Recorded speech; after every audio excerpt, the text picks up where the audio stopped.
Agora atenção, a gente vai até o ano de 2010. Mais precisamente a cidade de Monte Alegre, onde uma quadrilha realizou um assalto a um carro forte quando o veículo realizava o abastecimento de bancos, tá bom? Os criminosos fugiram do local em uma viatura da PM e levaram como reféns 3 policiais. A partir de agora, você vai relembrar esse caso que ganhou repercussão nacional. Está no ar pela TV Ponta Negra, o De Volta ao Caso de hoje, com o nosso repórter Gilson Moura. Vamos ver aqui, ó, a primeira parte dessa reportagem na tela da audiência, meu amigo Fabiano.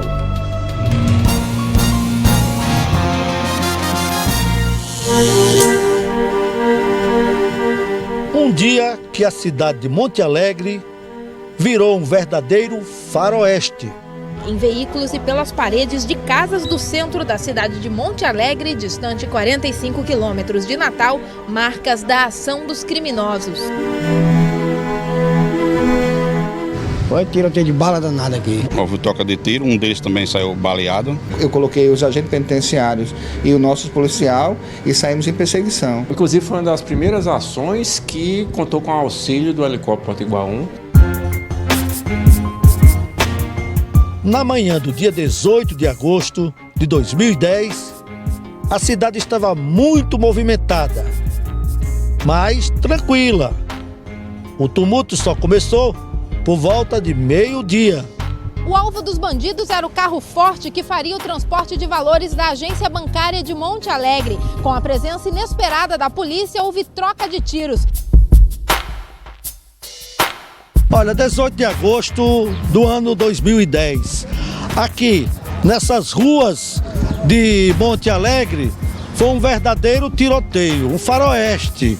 Como vocês podem observar, ainda tem marcas daquele tiroteio aqui nas placas. Ó, nessa placa pare, esse buraco aqui foi feito a bala. A cidade, de uma hora para outra, virou uma verdadeira praça de guerra. Os bandidos chegaram no total de 6 e partiram para cima para assaltar o carro forte que iria abastecer a agência do Banco do Brasil. O reforço policial foi chamado para combater a ação criminosa. Muitos tiros entre a polícia e os bandidos. Olha, 3 assaltantes perceberam a presença da polícia e quando chegaram renderam os 2 policiais, o J. Gomes e também o Sargento Nascimento. Levaram os policiais como refém. Os bandidos fugiram em uma viatura, levando 3 policiais de reféns. No tiroteio, nenhuma bala perdida atingiu as pessoas que estavam na rua, mas um policial saiu ferido. É uma questão de honra, né? No caso de localizar esses elementos que queriam praticar esse assalto, mas graças a Deus nossos policiais não conseguiram. Os policiais estavam muito preocupados com o sangramento do Sargento Nascimento. Teve um policial baleado, né? Sargento Nascimento. Isso. Saiu baleado. Eles levaram o policial, mas graças a Deus não aconteceu pior. Graças a Deus, graças a Deus. Policiais foram feitos reféns e o carro da polícia foi levado pelos assaltantes. 13 anos se passaram e a gente localiza o então soldado que foi levado como refém. Foi o primeiro a ser pego pelos assaltantes. Uma faixa de 5 a 6 homens, ele rendeu a gente, querendo ir pro banco, né? Eu acho que na época não deu tempo, né? Houve um confronto entre a gente e graças a Deus a gente tá contando a história hoje, né? O soldado relatou que ficou deitado no chão. Os bandidos mandaram os policiais entregarem as armas dentro da viatura. Falavam o quê? Quando eles estavam levando vocês? Não, eu falar nada, eu falava que queria fugir, né? Da cidade. Fugir. Justamente. E vocês queriam viver? Com certeza, graças a Deus. A gente posteriormente identificou que os criminosos faziam um breve estudo do local que eles iam atuar. Então eles identificavam os municípios que tinham pouco reforço policial, muitas das vezes se resumia a somente 1 ou 2 policiais militares, às vezes nem viatura possuía. Então, enfim, eles atuavam. Eram 6 homens.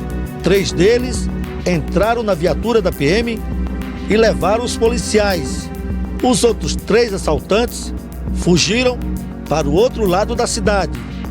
Eles queriam, na verdade, escapar do cerco policial.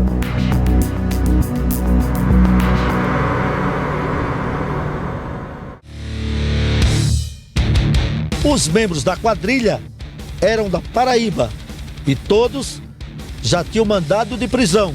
Foi um fato atípico, porque tinha ocorrido durante uma hora do expediente e havia policiais militares sequestrados.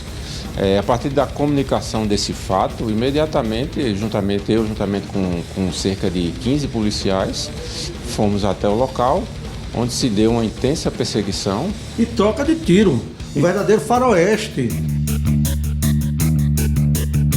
Pediram para os policiais entregarem as armas, assumiram o carro da polícia e foram em direção ao matagal, a uma estrada de terra, onde lá abandonaram o veículo e foram em seguida para outro movimento de fuga, para o canavial. Na fuga, os 6 acusados abandonaram a viatura da polícia e seguiram em motos roubadas no trajeto. A carroça mais ou menos uns 5 km a 10. Eles abandonou, pegou umas motos e os canavial, eu fui socorrer os companheiros, né? Quando chegaram em uma estrada de terra, os policiais foram liberados e os bandidos fugiram. Eles buscaram abrigo em um canavial e, armados de fuzis, chegaram a atirar contra o helicóptero da polícia. E nós encontramos a viatura da polícia abandonada próximo a uma região chamada Caeira, entre São José e Monte Alegre. E nesse momento a gente pegou o rádio, que a gente estava sem rádio, pegou o colete, que a gente estava sem colete também na época, e saímos, tentamos localizar.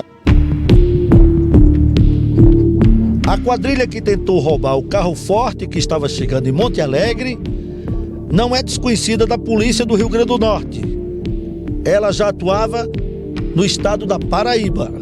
Posteriormente identificou-se tratava-se de uma quadrilha interestadual que somente na Paraíba respondia a mais de 30 roubos, inclusive a bancos e com homicídios e uma infinidade de crimes. Equipes foram mobilizadas, mas apenas um se entregou. Aí correram para dentro do canavial e quando chegou o reforço do GTO, cercamos o canavial e a gente tocamos fogo, né? E foi quando começou a efetuar, eles saírem e começamos a efetuar as prisões. 3 bandidos foram presos: Zaqueu Ramos da Silva, Ivanildo Domingos da Silva, preso em São Gonçalo do Amarante, e Erivan Pereira de Souza, detido em Mamanguape, no estado da Paraíba. O erro que eles cometeram, talvez a logística deles, eles não achavam que Monte Alegre era tão próximo de alguns batalhões e até delegacias, que houve uma ação enérgica naquele dia que combinaram com a prisão deles. União de todas as polícias resultou Um trabalho bem feito, a DECOS chegou, ajudou o pessoal da Paulão, o chefe de investigação, Paulão, chegou com apoio, chegou todo mundo, foi muito bom. Helicóptero chegou dando apoio bem na hora, a Potiguar On, foi na hora que a gente entrou no canavial, que a gente precisava de reforço, o Potiguar chegou e deu cobertura. A gente teve conhecimento que o trauma foi tão grande que depois de um certo tempo, quando a instituição bancária abriu, muitas vezes não tinha nem gente para sacar dinheiro ou entrar no banco, de modo que ficou aquele temor durante cerca de 1 ano depois desse fato, de novos assaltos ou então represália dos próprios criminosos naquela época.